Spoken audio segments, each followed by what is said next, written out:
ഇന്ന് തന്നെ ഡൗൺലോഡ് ചെയ്യൂ. കാണൂ നിങ്ങളുടെ ഫേവറേറ്റ് ഷോസ്. അതെ, ചെറിയമ്മയ്ക്കും ഏട്ടത്തിക്കും അത്യാവശ്യം സഹായത്തിന് ഒരാളെ ആവശ്യമുണ്ട്. താൻ പോകുന്നുണ്ടോ? ഞാനെന്തിനാ പോന്ന്? അല്ല, മുമ്പൊക്കെ ആർക്കെങ്കിലും എന്തെങ്കിലും പറ്റിയാ ഉറക്ക വിളിച്ച് ശുശ്രൂഷിക്കുന്നത് തനിക്കൊരു ശീലമാണല്ലോ, അതുകൊണ്ട് ചോദിച്ചതാ. ഞാനെങ്ങും പോകുന്നില്ല. ഇതെന്തു പറ്റി? ഇതെന്താ ഒരു ഗൗരവം? എന്ത് ഗൗരവം? എന്തോ ഉണ്ട്. കാര്യം എന്താന്ന് വെച്ചാ പറ. നമ്മളെല്ലാരും കൂടിയാണല്ലോ എല്ലാ കാര്യങ്ങളും പ്ലാൻ ചെയ്തേ. എന്നിട്ട് ആ പൂജാരിയുടെ കാര്യം മാത്രം എന്നോട് ഒളിച്ചു വെച്ചത് എന്തിനാ? ഓഹോ, അതാണോ കാര്യം? എടോ, ഈ ജീവിതത്തിന് ഒരു പ്രത്യേകതയുണ്ട്. നമ്മൾ പ്രതീക്ഷിക്കുന്ന കാര്യം മാത്രം നടന്നാ ജീവിതത്തിന് ഒരു രസം ഉണ്ടാവില്ല.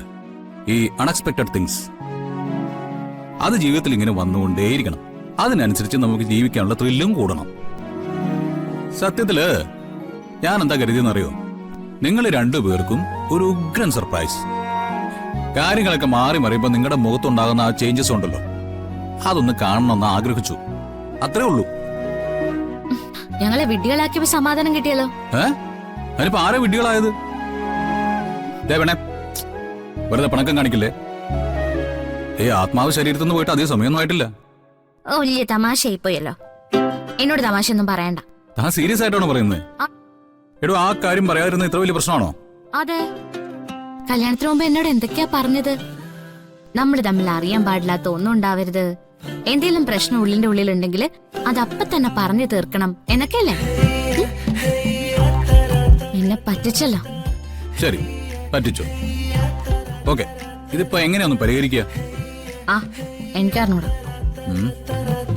ഞാന് ഒരു ഉമ്മ തന്ന ഇതങ്ങ് തീരൂ.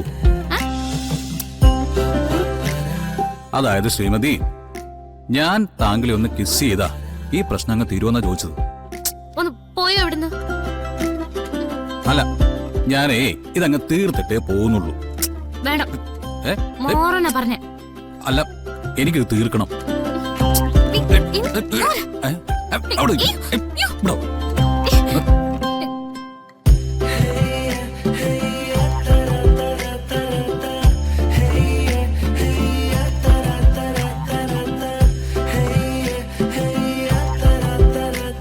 അതെ, നിന്റെ സകല പരിഭവവും ഞാൻ തീർത്തിരുന്നുണ്ട് കേട്ടോ. കയ്യും കാലും വയ്യാതെ തലതല്ലി കരയുന്ന ഏട്ടത്തി അമ്മയും ചെറിയമ്മയും മനസ്സിൽ ധ്യാനിച്ച് അങ്ങ് പിടിച്ചു.